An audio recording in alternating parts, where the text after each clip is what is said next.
Are you ready to branch out, to take a leap of faith, to love yourself and others fully? Then let go of whatever no longer serves you to take action now on Get Rooted Radio with Erica Gifford Mills, living it up, loving it up, and letting it go.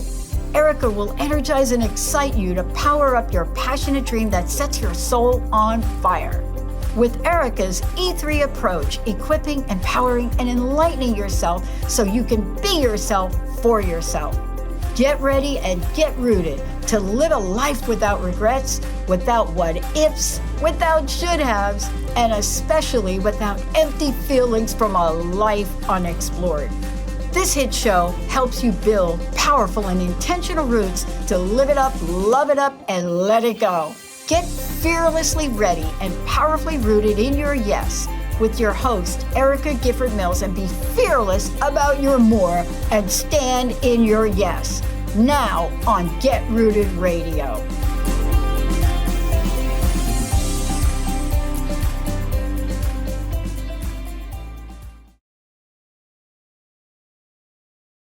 Welcome, everyone. I am Erica Gifford Mills, and you are listening to Get Rooted Radio, living it up, loving it up, letting it go, right here on Transformation Talk Radio. A big shout out, as always, to my producer today, Moxie. How are you doing? I am hot, but I am good. We complain about the cold, so I don't mind about the hot so much. But, sometimes we do need a break. But I think today is going to be I know it comes at a perfect time for me. Today's episode is titled Count Your Blessings. And having just come home from an annual family vacation with my siblings, their spouses, my nieces and nephews, their spouses, my great nieces and nephews, there was a great crowd around, and knowing to count your blessings could not be more true for me today, because I feel like I am blessed indeed with such a wonderful family that we still get together after all this time and after all these years. But there is a saying that goes, this life is a great chance. Seek for the highest, aim at the highest, and you shall reach the highest. And while we all strive to be the best versions of ourselves, we should never forget to count our blessings. And in this episode, my guest, Rahul Joglekar, will talk about real life scenarios which prove that each of us is blessed in some form or other.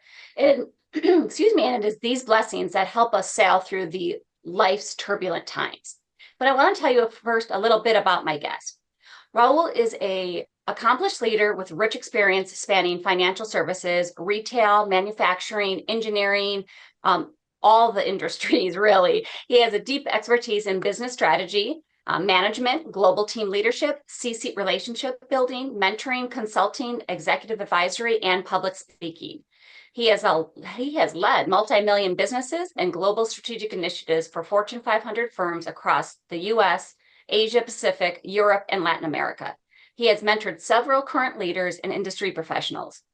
Rahul has been a VP Public Relations and Area Director at Toastmasters.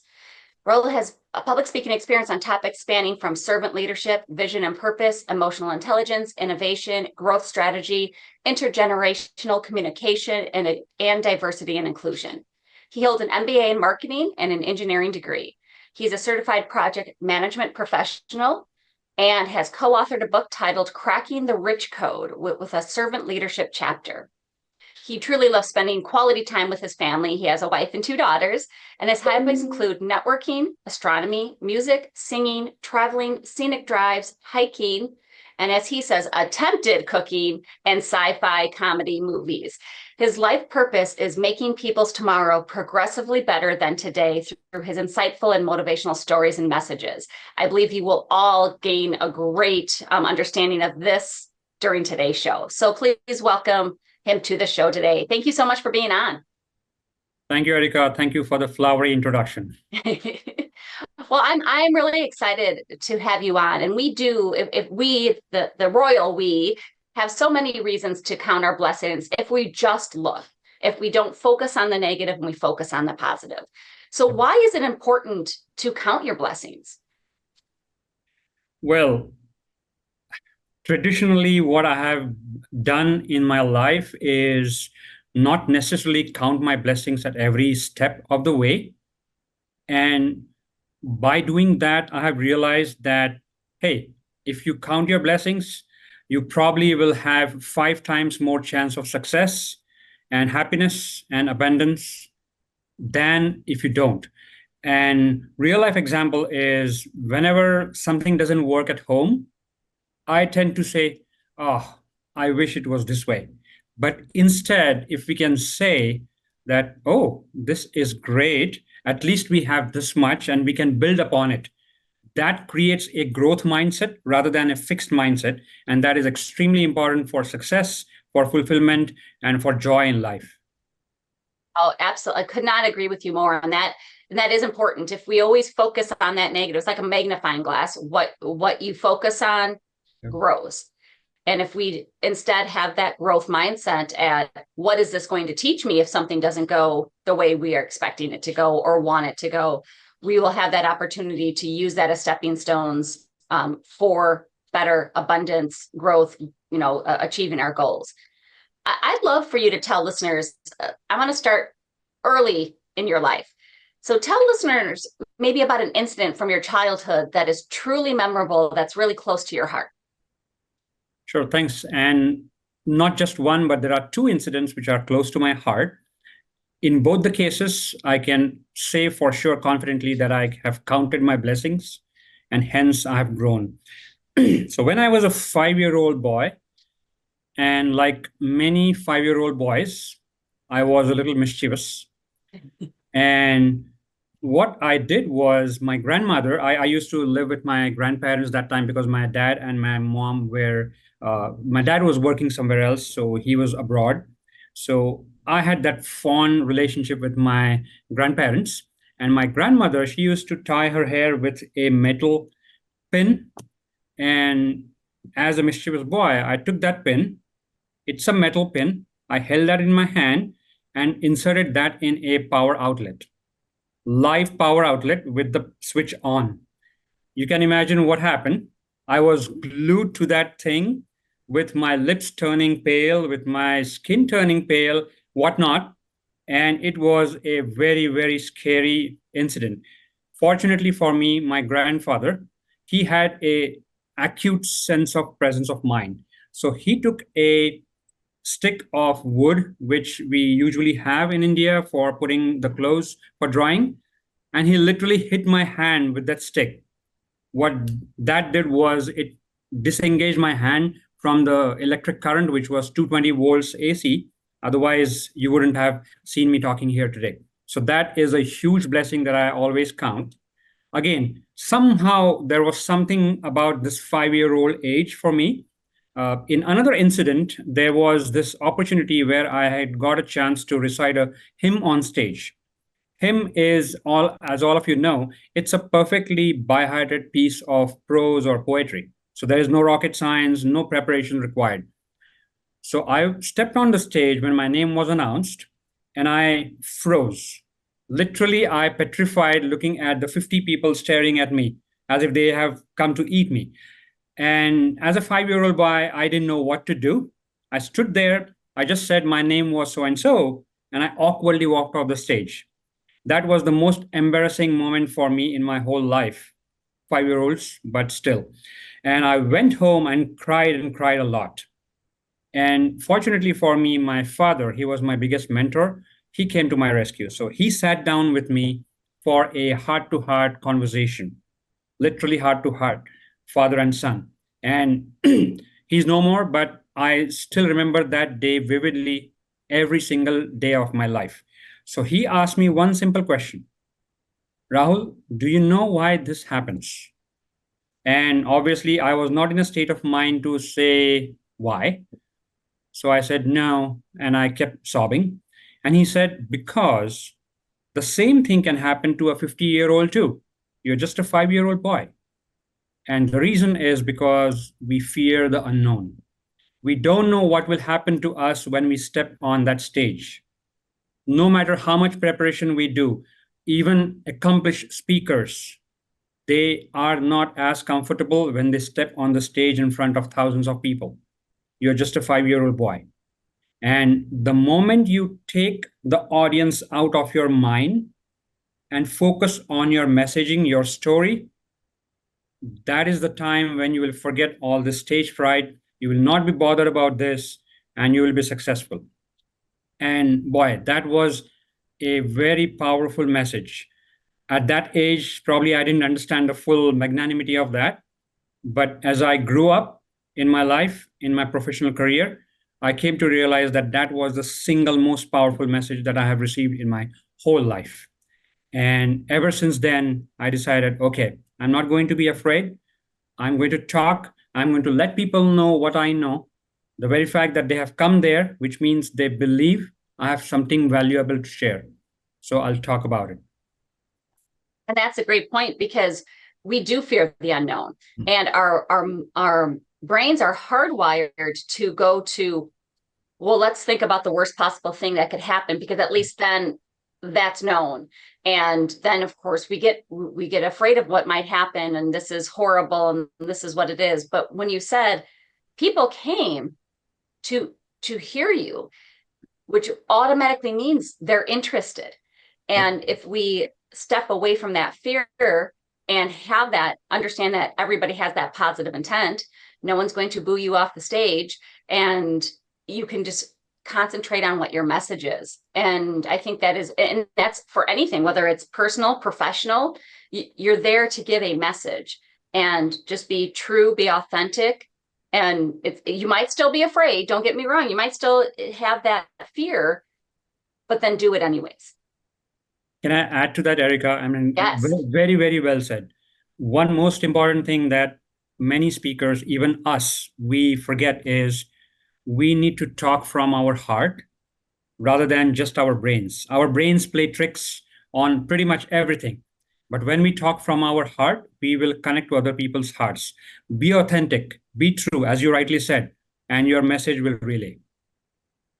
And with that, let's take a quick break. And when we come back, we're going to continue our journey of counting our blessings. But before we go, tell folks how they can reach you. You can reach me either by my email address or my LinkedIn profile, which I will share in the chat shortly. And also I can provide you my phone number, which in the worst case, reach out to me on the phone number, but email and LinkedIn are the best options. Perfect. Thank you so much. You are listening to Get Rooted Radio with Erica Gifford Mills. Living it up, loving it up, letting it go. Stay tuned. We'll be right back.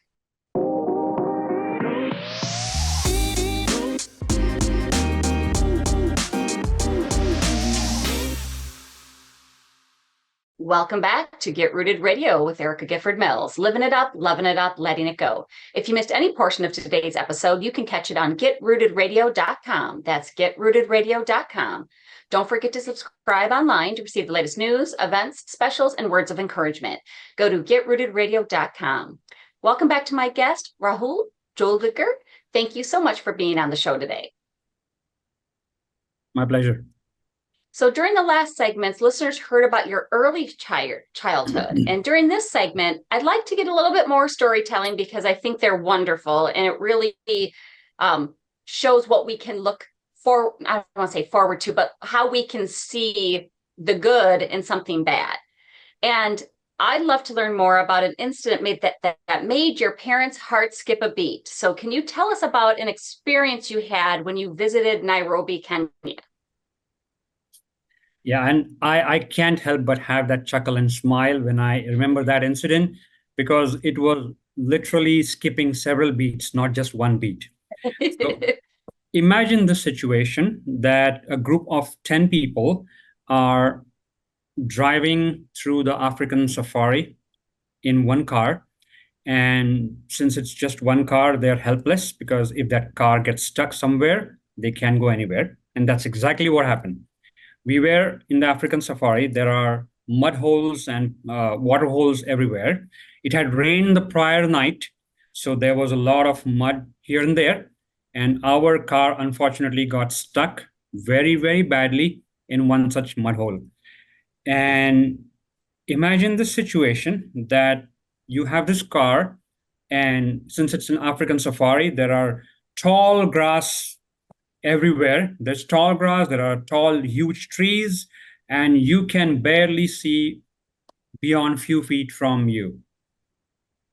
Imagine that there are all sorts of wild animals, especially lions, elephants, hyenas, and you don't know who might be lurking where. To make things worse, there was a water hole just near our stuck car. So animals can easily come there and they can see that there is ready dinner for them with 10 strong people. And that's exactly what happened. We were stuck there for a long time and we didn't know what to do.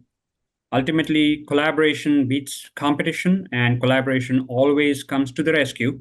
So 9 of us got down, including the ladies.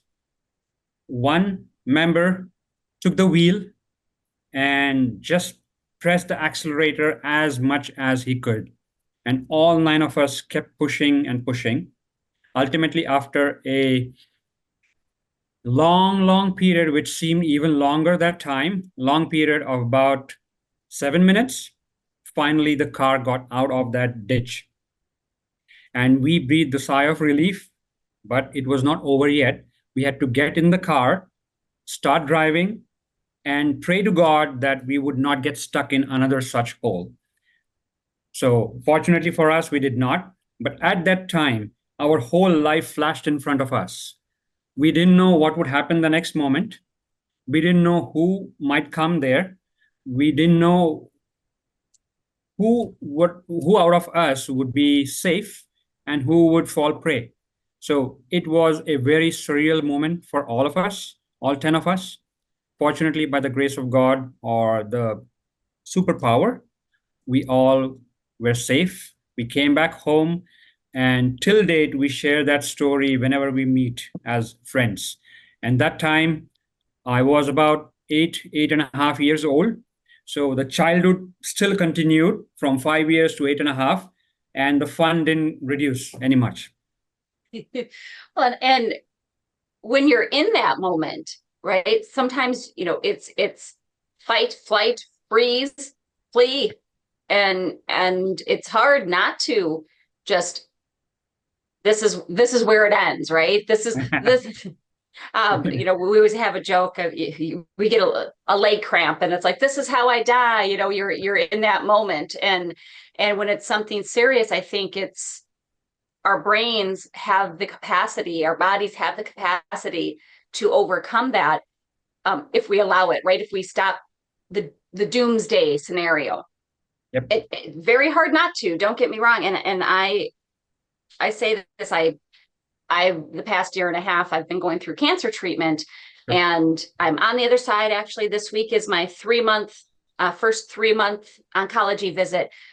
And it's wonderful. And I count my blessing, not because I got cancer. I don't want to say that because, nobody ever wants that. But I am also very grateful because of the lessons it taught me and how it made me reevaluate where I want to go with my life, the people I want to spend time with in my life. And I always thought I was very grateful. But I don't feel like I was as grateful as I could have been. And over this past 1.5 years, I found myself, I want to tell people how much I appreciate them and how much, and being okay to asking for help and going through and changing some of my perspectives on things. And for that, I count my blessing that I got cancer, because I don't know that I would have changed that had this not happened. And I think we can take away from the bad things that happen to us and learn what has it taught us and where does we want to go with our life. And for that, I'm grateful. Sure. So well said, Erica. Thanks. Just to add a little bit over there, you mentioned a very important point: to appreciate others consciously. Yes. Rather than just assuming, rather than taking things for granted. Many times in the mad rush of life, we just breeze through it without even mentioning the great things that people have done for us or with us. And there comes a day when we look back and say, oh, this guy had done so much for me, or this person had done so much for me, and I did not even say a word of thanks to him or her. So don't regret that. Don't let that regret take over you. Appreciate people then and there itself. They will feel really valued, because people will always remember how you treated them.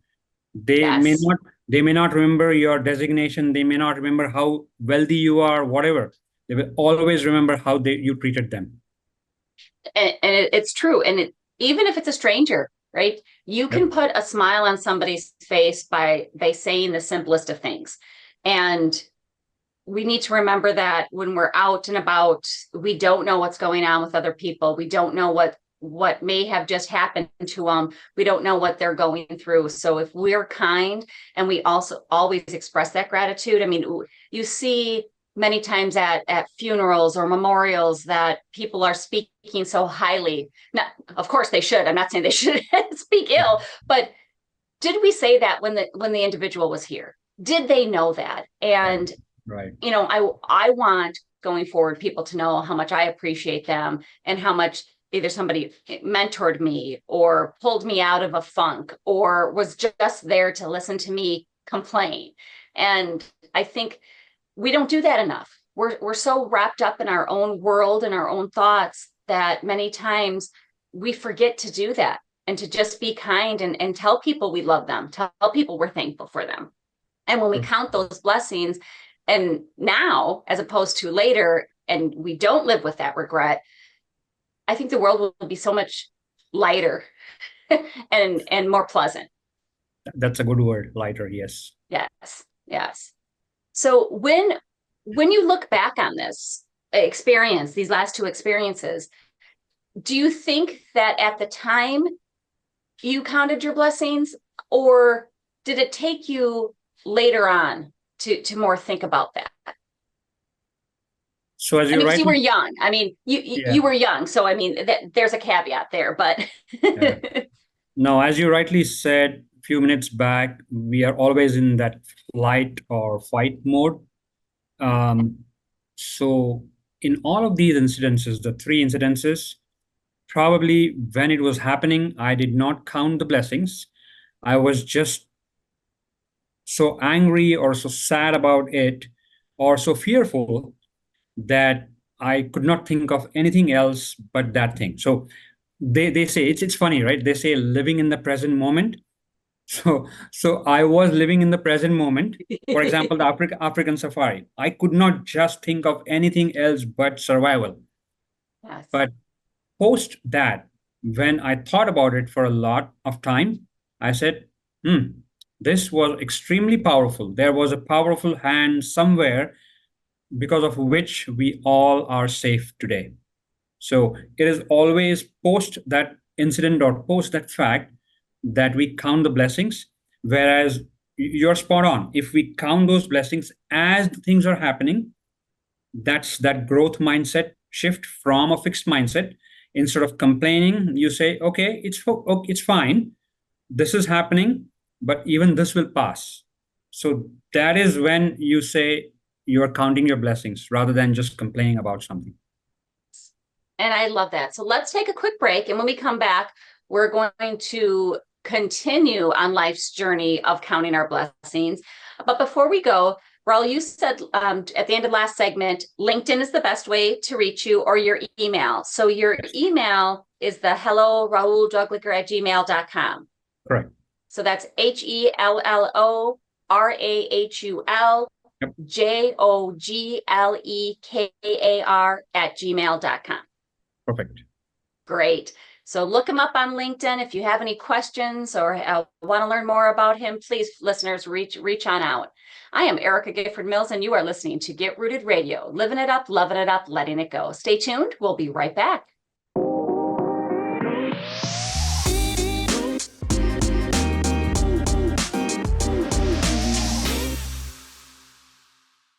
We're back on Get Rooted Radio with Erica Gifford Mills, living it up, loving it up, letting it go. Don't forget to visit getrootedradio.com to listen to a replay of this episode, sign up for helpful tips, and learn about upcoming events. That's getrootedradio.com. Welcome back to my guest, Rahul Joglekar. During the last two segments, we have been taking a journey over your younger years. But during this segment, we're going to talk a little bit about how you lead.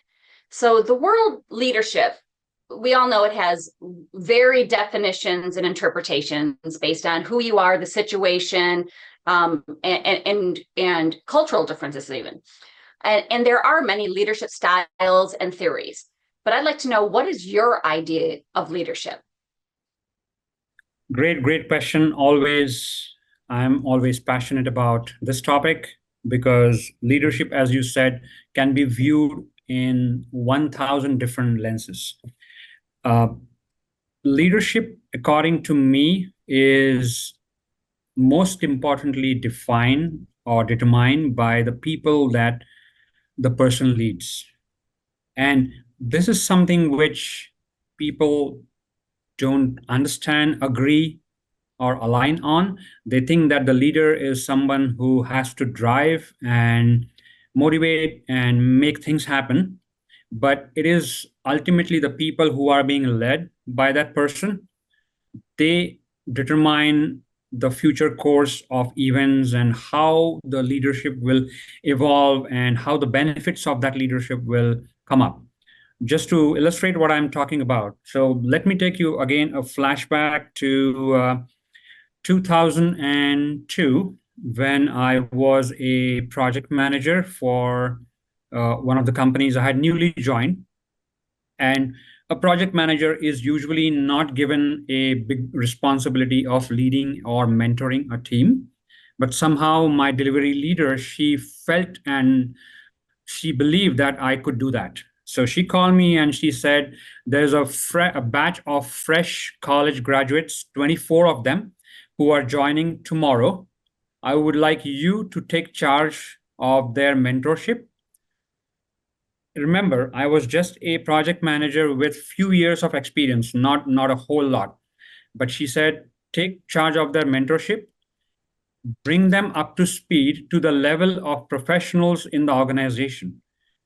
And not just that, in a matter of 3 months. So I was a little worried, scared, but then I strongly believe that it can be done. Fortunately for me, I had the privilege of having an excellent mentor when a few years back I was at Greenville, South Carolina. And under his leadership, under his mentorship, I learned a lot about life, about professional growth, about customer service, about everything related to a professional's career. So I put all of those learnings into practice. The next day, the 24 new faces came up to me and said, hey, her name was Snigdha, the delivery leader. Snigdha has told us to contact you, and looks like you are our manager. I said, stop, time out. I'm not your manager. First off, I have just been assigned as a mentor to make sure that I hear what you can offer and what you can contribute to this wonderful organization. And that lens really motivated them from the word go, because I did not utter a word about what I'm going to do for them, but instead I said, it is you who are going to contribute to the organization. It is you who will make sure that this relationship and this experiment is successful. So I entrusted them with that capability. And as you rightly mentioned, the 3 E's, one of them was empowerment. So I clearly empowered them to make sure that they believe in themselves and they can deliver what was expected. So what we did was, there were 24 of them. We divided them into groups of 8. So 3 groups. I assigned mock projects to them based on my little experience in the industry. And I created those mock projects so as to challenge their critical thinking, so as to challenge their analytical abilities and their design skills. And I said, okay, from today, we all are going to work together. I'm not your manager again, so don't ever introduce yourself as I'm XYZ, I report into Rahul. No. I work for Rahul. No, you're not working for me. You're working with me. I'm working with you. All of us are working together to make this possible. That was another empowerment that I gave them, because it was a big sigh of relief for them. They had heard big leaders talk about, oh, you need to listen to me. I'm the boss here. But it was a nice breath of fresh air for them. So from day 3, we started looking at how they could analyze the problems that were given in those projects, how they could design and architect the solution, and how they could test those for whatever limited amount of time they had. And every single day, they used to come to me with questions, concerns, grievances. And I absolutely loved that. I absolutely welcomed them because that's the only way they were going to create that bond with me. That's the only way that they were going to learn. Otherwise, if I had told them how to do it, they would never learn themselves. So every single time they had questions, my door was open. I told them that never ever fear that I might be busy or I might not like it. Please, it's an open door policy. So we used to have idea corners. We used to have mentoring sessions one on one. I used to sit with them at coffee, at tea, at snacks, lunch, and we used to have great fun time. At the end of 2.5 months, believe me, less than 3 months, 2.5 months, we created a prototype of what those applications would look like potentially, just from a fresh college grads perspective, and with some amount of mentoring that I did to them. And they presented those findings to senior leadership. The senior leaders were VPs, senior directors, portfolio architects, business unit heads. And boy, those presentations really, I feel proud even today, because those presentations were great. I couldn't believe myself that fresh college people could deliver fantastic presentations, which were so engaging, which were so inspiring. And that's when the business unit head, he came to me and he said, "What magic did you do? Because this has never happened in the history of our organization." And I said, and his name was Ajay. I said, "Ajay, I did not do anything. It is these people, these 24 people who have come up to a level which I can feel proud of."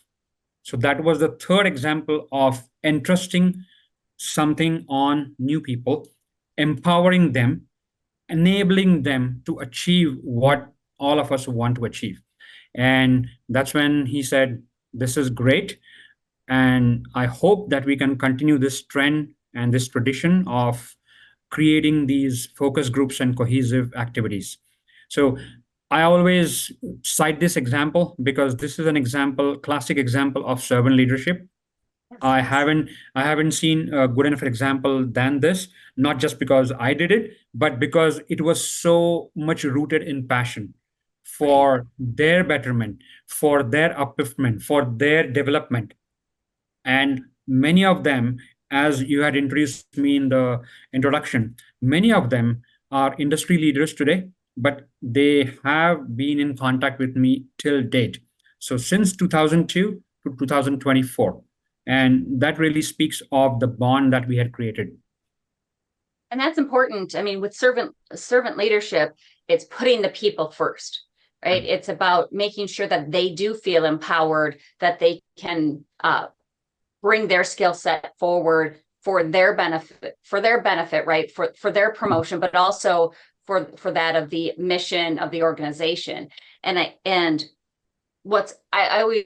always laugh and say, I like to surround myself with people who know more than me, whether I'm their leader, right? They technically report to me or not, is because we don't all want to have the same mindset. We all want to have very similar goals, right? When you work in an organization, you want to do the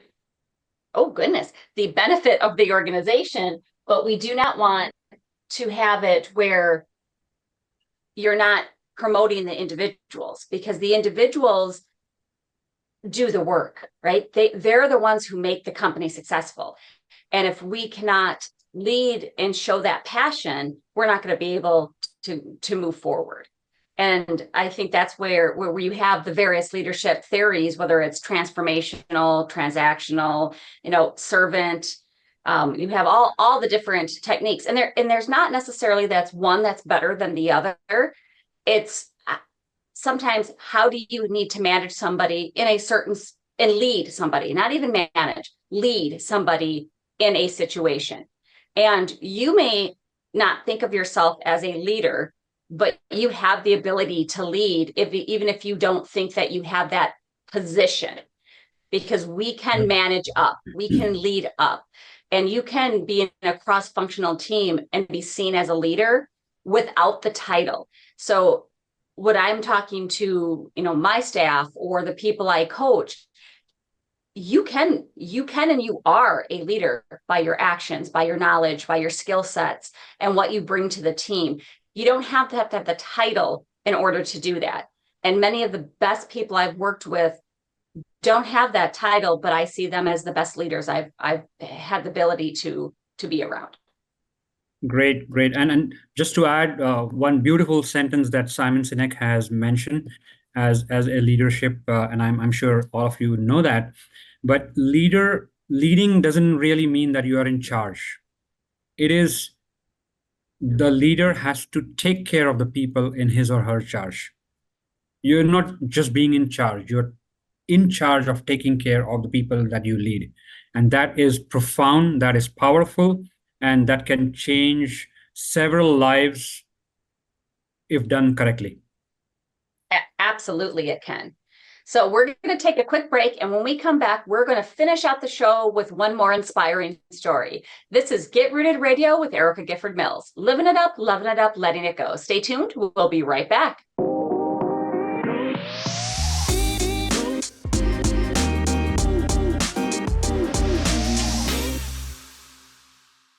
Welcome back to Get Rooted Radio with Erica Gifford Mills. Living it up, loving it up, letting it go. If you missed any of the information during the last segments, go to getrootedradio.com to listen to the replay. Don't forget to subscribe, sign up for tips and special events, and also pricing for upcoming coaching sessions at getrootedradio.com. Welcome back to my guest, Rahul Joglekar.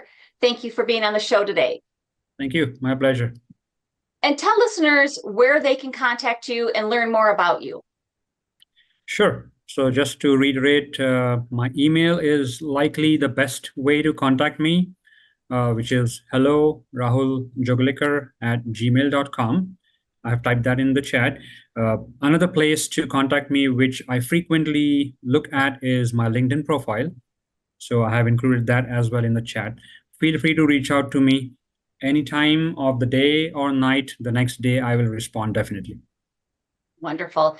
So I know during the last few segments, we've talked about counting our blessings and looking at some of your into your childhood progression, your life progression, and also your different leadership style and how we can encourage and really reach out to others to empower them to achieve goals.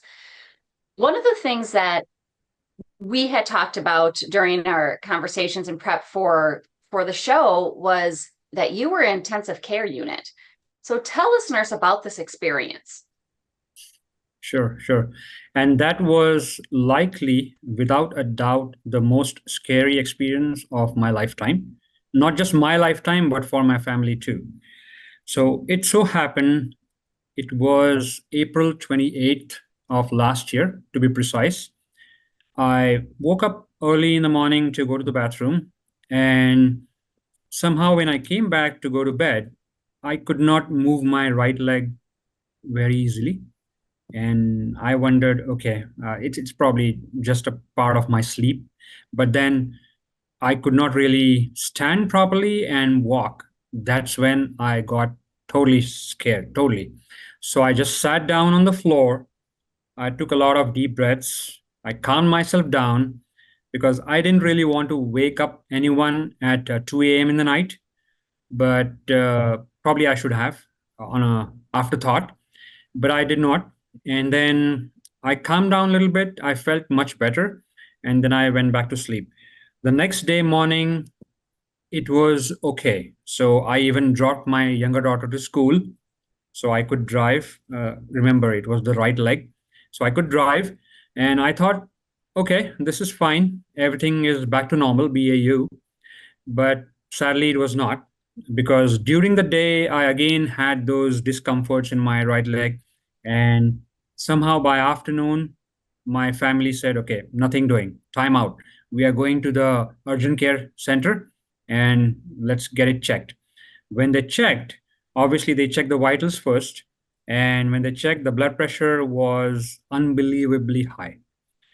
The numbers were like 246 over 153. And we literally froze. We said, okay, there is some problem with your instruments, so please check again.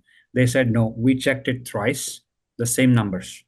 And that's when they said, well, there's no point in keeping you here and treating you. Best is you if you go to the emergency room and see what's happening. So we rushed to the hospital emergency care. Fortunately, they took CT scan of my brain. That's when they came to know that there was a minor bleeding on my left side of the brain. And that then explained why my right leg was functioning wobbly.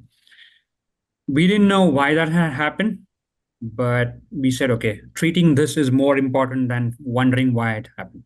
So they immediately put me on medication. They said, without any delay, let's admit you to the ICU. And that's when my journey to the ICU, the 3-day journey, started. Never before in my life had I been to an ICU other than visiting relatives and old relatives and grandparents. But this was me who was there being treated. And that is where I consciously counted my blessings every single moment of the day. Because every person that came to my help, my family, my wife, 2 daughters, the nurses, the doctors, physicians, everyone, I counted blessings, because without them, you wouldn't have seen me here. And at the end of 3 days, it was good. I could walk. We came back. The physiotherapy continued for some time. And now I'm completely okay. I even travel myself. Today, for example, I'm traveling somewhere else. So everything seemed okay. But when you look back on these scary moments, you realize that there is something somewhere that takes care of you and make sure that you do not just pass away from the scene in this world. So you have a purpose in your life. Until you achieve that purpose, until you accomplish that purpose, it's not time to go. You should not call it quits. But then that blessing that you have is something which is significantly powerful. So please, all of you, recognize that blessing, acknowledge it, appreciate the people around, appreciate the people because of whom you are able to enjoy life, and always count your blessings. And I think and that is so important. What are some final takeaways for listeners about counting your blessings? Like, somebody might say, well, how do I count my blessings? You know, if I'm having such horrible things happen to me, how do I do that? Like, how do I change that fixed mindset to a growth mindset? Sure. And that's a profound question, Erica, for the simple reason that whenever I think, how should I count my blessings, I always think of the people who are less privileged and who have less than what I have. And that's when I feel that, okay, if they can do something, I very well should be able to do it. So I am blessed. I always think about the people who suffer in life compared to me, who is doing things the way they should be. I may not be happy with the outcomes at all times, but compared to them, I'm always blessed. So always compare yourself.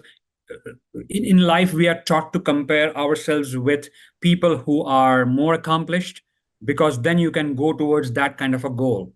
And that's true. You have to have a growth mindset. But unless you compare yourself with the less privileged, you will never know how truly blessed you are. So imagine you're driving by the road at the traffic light. If there is a handicapped beggar, for example, in India, we have those. If there is a beggar that comes there, do not just detest them. Do not just despise them. Observe how they are going through life, how they are fighting it out. And when you observe that, you come to know that, boy, you are way too blessed compared to what people around you are experiencing. Imagine people going through the horrors of wars and tyranny and disease, imagine that you are truly blessed. So always compare yourself with the less privileged. Yeah. And I think that's important, and be grateful for what you have, because at any moment that could be taken away. And do gratitude. I always tell folks, start small. Think of 3 things today that you're grateful for. A roof over your head, food, clean water. Many times people may complain about their job. Be grateful you have a job. Be grateful you're having an income coming in, right? And just start small, and then it just becomes a habit, just like everything else. Just like when you get up in the morning, I'm grateful to have woken up. Right? It becomes as normal as brushing your teeth, as routine as brushing your teeth, without being understated. Right? Very true. And as I always tell people, start your day with gratitude. So when you wake up, just be grateful that you are able to wake up. Many people cannot. When you go to bed, just before that, just be grateful that you could accomplish something during the day and that you look forward to the next day, because that's how you go from day to day, accomplishing things. These 2 times are the most powerful, because when you wake up, you have all the energy in this world to accomplish things. So that gratitude really multiplies and helps you manifest things better and powerfully. When you are ready for bed, you know that you have accomplished something. So you have something behind you, and you are grateful for that. Well, I am grateful for having you on the show today. Thank you so much. And listeners, remember to count your blessings. And thank you all for tuning in to Get Rooted Radio. If you missed any part of today's episode or want to listen again, go to getrootedradio.com for the podcast. And don't forget to tune in the first and third Monday of each month at 5 p.m. Eastern, 4 p.m. Central, and 2 p.m. Pacific, right here on Transformation Talk Radio. Thank you again for tuning in. Have an amazing day. And I'm looking forward to the next time on Get Rooted Radio with Erica Gifford Mills. Living it up, loving it up, letting it go. Goodbye, everybody. Thank you. Stay blessed. Thank you for listening to Get Rooted Radio with Erica Gifford Mills, living it up, loving it up, and letting it go. Visit getrootedradio.com if you've missed any part of this hit show, and tune in on transformationtalkradio.com to live fearlessly in your more and powerfully rooted in your unlimited yes. For more information and to work with Erica directly, visit getrootedradio.com. That's getrootedradio.com, and get ready to live it up, love it up, and let it go.